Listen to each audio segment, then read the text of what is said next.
유료신문 심인석 기자입니다. 제가 뭐 저희 채널 쭉 보신 분들은 아실 수도 있겠지만 제가 연애 관련 채널을 좀 이렇게 하고 있지만 회사에서는 연예부 팀장이기도 하고 사회부 팀장이기도 합니다. 오늘은 연예부 기자 내지는 연예부 팀장이 아닌 사회부 팀장으로 이 자리에 앉았다는 사실을 미리 공지합니다. 연예부와 사회부의 가장 차이가 뭘까요? 사회에서 일어나는 다양한 일들을 취재하죠. 그냥 기사로 보면 가장 간단한 게 연예인을 호칭할 때 뭐 이성균 씨 사건을 다룰 거니까 기사 이성균이라고 쓰는 매체는 기자는 연예부 기자고 이성균 씨라고 쓰는 경우는 사회부 기자고 이런 차이가 있죠. 오늘은 이성균 씨의 이야기를 사회부 팀장으로 해볼까 하고 그 이유는 뭐 이성균 씨가 뭐 연예계적인 이야기가 아니라 경찰 수사 관련된 부분들에 대한 이야기를 해볼까 합니다. 이제 이성균 씨가 세상을 떠나고 12월 28일 날 김희중 인천경찰청장이 뭐 이제 유가족과 고인에 대한 미안함을 표시하면서 뭐 그러니까 본인의 어떤 하고 싶은 얘기도 했어요. 일부에서 제기된 경찰의 공개 출석 요구나 수사상 유출은 전혀 없었다. 그는 공개 출석 요구를 전혀 하지 않았고 수사상 유출도 없었다라는 이야기는 어떤 의미일까요? 그러니까 어떤 그 상징성이 있는 표현이었을까요? 면피 뭐 이런 게 아니라 제가 보기에는 항명이에요. 항명. 왜냐하면 같은 날 윤희근 경찰청장 기자들 만나가지고 관련 질문을 받았을 때 그러니까 왜 비공개로 소환해달라는 요청을 받아들이지 않았냐라고 기자들이 물어보니까 그런 수사를 비공개로 전환했다면 그걸 용납하세요? 라고 물어봤어요. 그러니까 했다는 거잖아요. 공개 수사 요청, 그러니까 비공개 수사 요청을 거절했다는 거잖아요. 그러니까 경찰청장이 공개 수사 요청했다라고 얘기를 했는데 인천경찰청장은 한 적이 없다고 그랬어요. 인천경찰청장이 윤희근 경찰청장에게 항명을 했다고 봐도 될 만한 표현이죠. 그러면 인천경찰청의 입장은 무엇일까요? 인천경찰청장은 그런 적이 없다고 했지만 이날 또 같은 날 백브리핑을 열어가지고 인천경찰청 관계자는 많은 취재진의 안전을 고려했다. 많은 취재진이 몰려올 텐데 지하주차장으로 들어가면 취재진의 안전사고가 우려됐다. 이 얘기는 뭐예요?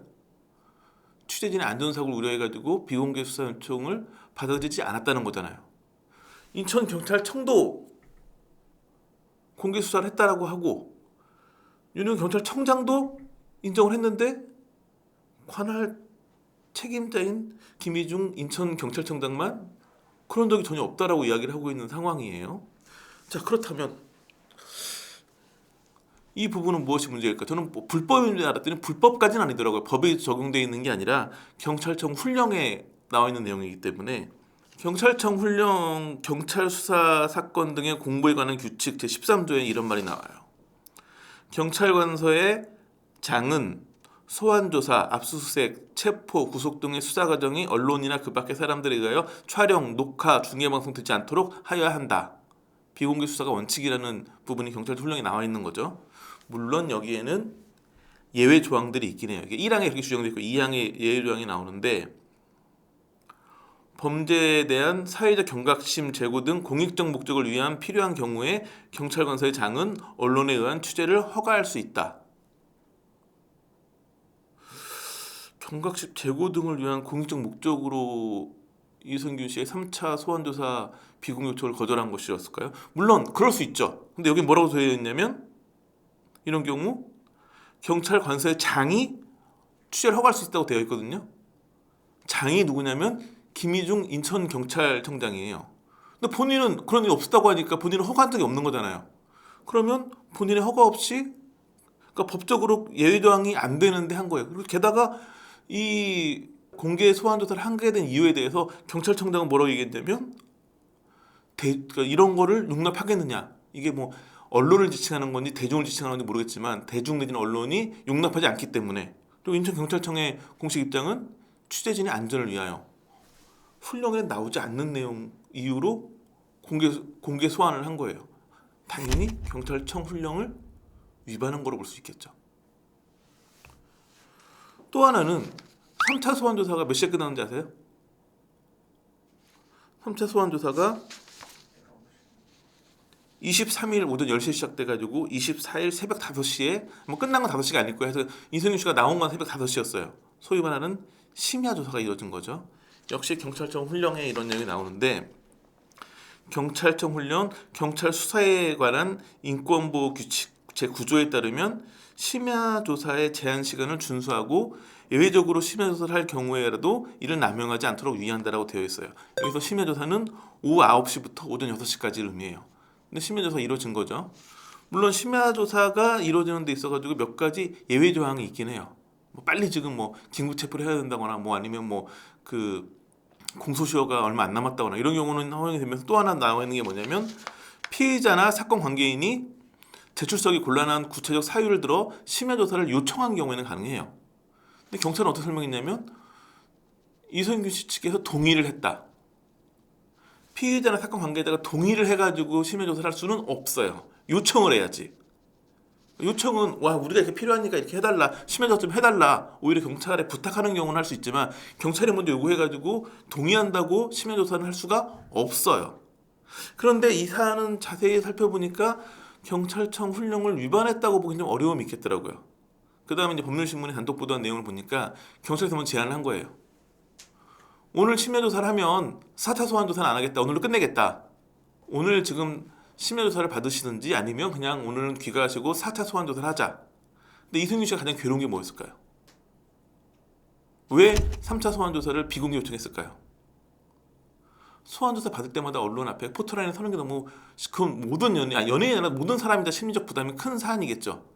그 얘기는 뭐냐면 지금 심야 조사를 하지 않으면 또 한 번 포토라인에 서야 한다는 이야기잖아요. 그렇기 때문에 동의했다라기보다는 본인이 4차 소환 조사를 안 오기 위해서 요청했다라고 볼 수도 있기 때문에 그렇게 보면 경찰청 훈령을 위반한 건 아니죠. 그럼 이런 경우는 뭐라고 표현할까요? 경찰이 너 아유 당신 지금 조합서 안 받으면 또 와야 돼. 이 얘기는 이게 소위 말하는 강압수사죠.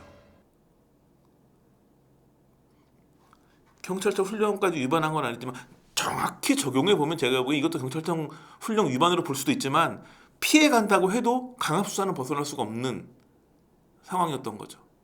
이것 역시 뭐냐면 3차 소환 조사가 비공개 요청이 받아들여져 가지고 공개적으로 이루어지지 않았으면 심야 조사도 있을 필요가 없었죠. 왜냐면 이성균 씨 입장에서 심야 조사를 받느니 4차 소환 조사를 받으면 되니까 모든 건 거기서 시작된 거였죠.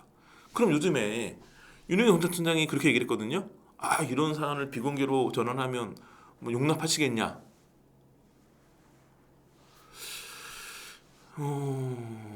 조국 사태 이후로 정치인들 대부분 비공개 조사 받아요. 그 여파로 연예인들도 대부분 비공개 조사 받았어요. 물론 김건모 씨가 한번 그 주차장에 올라가는 모습이 사진이 찍힌 적이 있긴 한데 그것도 비공개 소환했는데 어떻게 또 거기를 알아서 찾아간 기자들이 있었던 거였죠. 공개 소환과 비공개 소환의 가장 중요한 특징은 뭐냐면 출입 기자들한테 누가 언제 온다라고 얘기를 안 해주는 거예요. 그래서 그게 제일 중요해요. 그러니까 소환 일시라든지 아니면 압수수색 일시라든지 이런 걸 통보를 안 해주면 언론이 알 수가 없잖아요. 언론이 알았다는 건 경찰에서 뭔가 이걸 누군가 얘기를 해줬다는 거겠죠. 얘기해주면 당연히 취재진은 몰리죠. 한때 우리 사진 데이터베이스도 많은데 어떤 사진이 많냐면 검찰에 누가 소환조사 받는다. 그러면 검찰 그 입구에 포토라인을 만들어놔요. 그 서는 곳도 만들고 기자들 다 포토라인 해놓거든요. 거기서 기다리기만 하는 사진도 되게 많아요.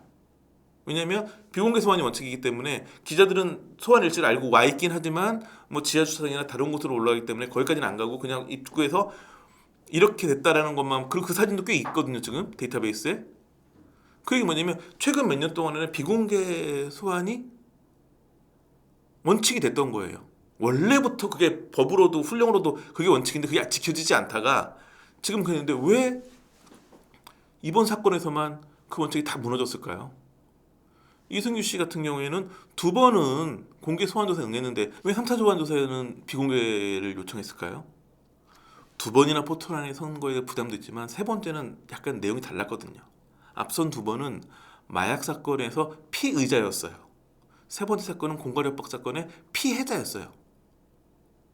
저는 피해자를 소환조사하면서 공개 소환하는 걸 본 적이 없어요. 피해자는 당연히 보호 대상이니까. 물론 동일 인물이 마약 사건의 피의자이긴 하지만 이날은 피해자로서 소환 조사를 받는 건데 그렇기 때문에 당연히 비공개를 요청했는데 그걸 받아주지 않았어요. 그게 가능한 일일까요? 뭐 이 부분은 뭐 그럴 수 없는 일이지만 그럴 수 있다 치고 넘어가고, 김희중 인천경찰서장이 한 얘기 중에 또 하나는 수사 사항이 유출된 일이 절대 없다라고 얘기를 했어요. 이건 되게 중요한 내용인 게 훈령 위반이 아니라 불법이에요. 형법 제126조는 검찰, 경찰, 그 밖의 범죄 수사에 관한 직무를 수행하는 자 또는 이를 감독하거나 보조하는 자가 그 직무를 수행하면서 알게 된 피의 사실을 공소제기 전에 공표하는 경우에는 3년 이하의 징역 또는 5년 이하의 자격정지에 처한다라고 규정하고 있어요. 이거 아예 불법이에요. 3년 이하의 징역까지도 처할 수 있는, 소위 말하는 피의 사실 공표죄예요. 만약에 경찰에서 뭔가가 빠져나가서 언론 보도가 이루어졌으면 피의 사실이 공표된 거라고 볼 수 있겠죠. 이거는 사실은 명확하게 뭐라고 말을 못하겠어요. 왜냐하면 공개 소환을 강행한 부분은 경찰청 훈령 위반이 확실히 드러나는데 이거는 언론 보도가 어떻게 이루어졌는지를 알 수는 없으니까. 근데 흐름은 우리가 파악할 수 있겠죠. 이번 모든 사건의 시작점은 10월 19일 날 경기신문에서 톱스타 LC 마약 혐의로 내사 중이라는 기사가 나온 거였어요. 수사도 시작하기 전 내사 단계였는데 이때 기사에 보면 인천경찰청 관계자한테 확인했다는 내용이 나와요. 경찰에서 흘러나오지 않고는 경찰이 수사도 아닌 내사하는 사안을 언론 보도가 이루어질 수 없겠죠. 여하튼 내사 단계에서 어떻게 경찰 얘기를 들었는지 그 신문사에서 단독을 했어요. 그 다음에 내사가 수사로 바뀐 다음에 지드래곤까지 합류돼가지고 수사가 진행됐죠. 그래서 지드래곤과 이성균에 대한 소환조사 및 마약 검사가 이루어졌는데 전부 다 음성이 나왔어요. 경찰 수사는 굉장히 위기에 봉착을 했죠. 그리고 이제 뭐냐면 뭐 머리를 잘랐다거나 염색을 했다거나 여러 가지로 빠져나갈 수 있다는 막 이런 보도가 나오면서 2차 채모 검사를 했어요. 그래가지고 11월 24일 날 더 팩트가 이성균의 겨드랑이 털도 음성 판정이 나왔다. 사실상 물증 확보에 실패했다라는 보도가 나왔어요. 그리고 이날 밤 KBS에서 단독 보도를 하나 해요.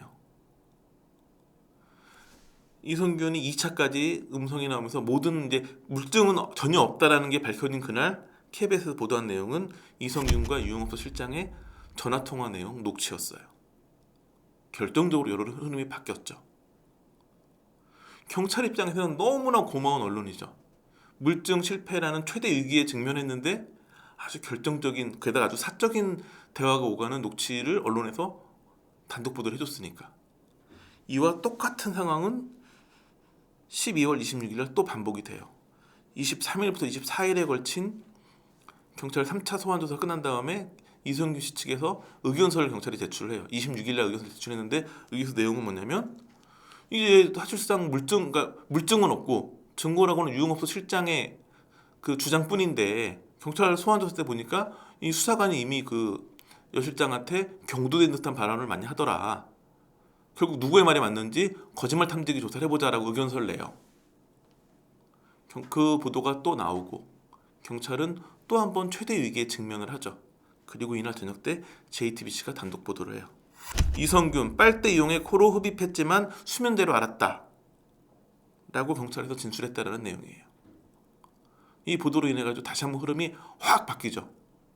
그리고 JTBC 보도가 있은 직후인 26일 밤 이성균 씨는 유서를 넘기고 집을 나가서 그 다음날 사망한 채 발견됐어요.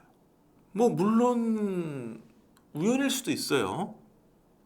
경찰 수사가 위기에 몰릴 때마다 우연히 언론에서 단독 보도가 이루어져가지고 여론 흐름이 바뀌고. 근데 그런 얘기가 있죠. 우연이 반복되면 우연이 아니다.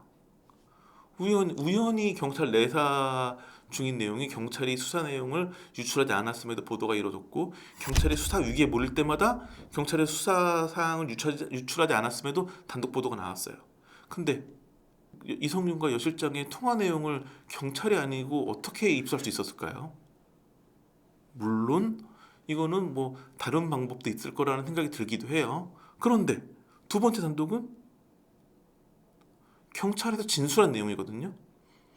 경찰서라는 곳은 당연히 밀폐된 공간인데 거기서 진술한 내용을 경찰을 통하지 않고 어떻게 외부에 달 수 있을까요? 이 내용을 이성균이나 이성균 측 변호인에서 언론에 흘렸을까요?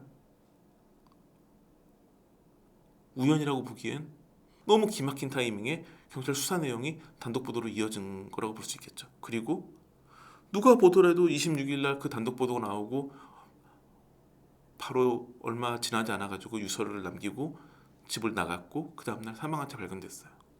너무 연관성이 크죠. 그럼에도 이 수사를 책임졌던 인천경찰청의 김희중 청장은 우리는 절대 공개 출석을 요구하거나 수사 사항을 유출한 적이 없다라고 이야기하고 있어요. 윤희근 경찰청장도 기본적으로는 경찰 수사가 잘못돼서 그런 결과가 나왔다는 데는 동의하지 않는다. 아무도 경찰 잘못은 아니다. 라는 입장이에요. 경찰 수뇌부의 입장은. 저는 이 정도 사안이면 경찰청장, 인천경찰청장 두 사람은 옷을 벗어야 마땅하지 않나 생각을 해요. 하지만 그런 얘기는 하지 않을 생각이에요. 왜일까요? 이 상황이 악용될 수도 있어요. 현재 윤희근 경찰청장은 굉장히 유력하게 내년 총선 출마 예상자로 이름이 거론되고 있어요. 본인은 거듭 부인해 왔어요. 그 이승균 씨 사망과 관련된 입장을 밝혔던 12월 28일 날에도 기자들한테 같은 질문을 받았고 총선 출마하지 않겠다고 공식적으로 언급을 했어요. 뭐 출마 안 하겠죠. 내년 7월인가까지가 임기이기 때문에 임기 얼마 안 남은 상황이기 때문에 출마설이 계속 나오는 건데 그 임기가 끝날 때까지 경찰청장으로서 최선을 다하겠다라는 입장을 분명히 밝혔어요. 그런데 아직은 시한이 남아 있어요. 공직자의 경우에 1월 11일까지만 그 자리에서 물러나면 총선 출마가 가능하거든요. 이번 이성균 씨 관련된 수사에 대한 비난이 막 집중돼가지고 윤희근 경찰청장이 이에 대한 모든 책임을 지고 경찰청장 자리에서 사임하겠습니다 얘기하고 총선 출마하면 오히려 지금 책임지고 자리에서 내려오라는 얘기가 총선 출마를 도와주는 것일 수도 있기 때문에 이번 사안에서 그 얘기까지는 안 하려고 해요. 경찰에 대한 비난, 경찰의 어떤 수사에 대한 문제점 지적, 피해자 인권 보호에 대한 여러 가지 정책 훈령을 다 어긴 이런 부분들을 활용해서 총선에 출마할 수 있는 꽃길을 깔아드릴 수는 없으니까. 그렇지만 경찰의 무리한 수사로 뭐 영화 배우이기도 했고 뭐 유명 연예인이기도 했지만 그걸 떠나서 한 명의 시민이 세상을 떠난 이 상황에서 뭐 이승균 씨가 마약을 했는지 뭐 어떻게 했는지 뭐 했는지 모르겠어요. 어떤 죄를 졌는지 그건 이제 밝힐 수 없는 상황이 됐기 때문에 뭐 이런 부분에 대한 뭐 여러 가지 뭐 논쟁이 있는 것도 사실이지만 그런 부분을 차치하고 이 과정에서 경찰이 벌여왔던 다양한 경찰청 훈령 위반, 강압 수사 의혹 그리고 피해자적 공표죄 의혹 이런 부분은 냉철하게 짚고 넘어가야 되지 않을까 싶은 생각을 강하게 해봅니다. 자, 오늘은 별로 사회팀장으로 나와서 재미없는 이야기를 했지만 의미 있는 방송이었으니 잘 봐주시기를 기대하며 다음엔 좀 가벼운 소식으로 다시 찾아오겠습니다. 감사합니다.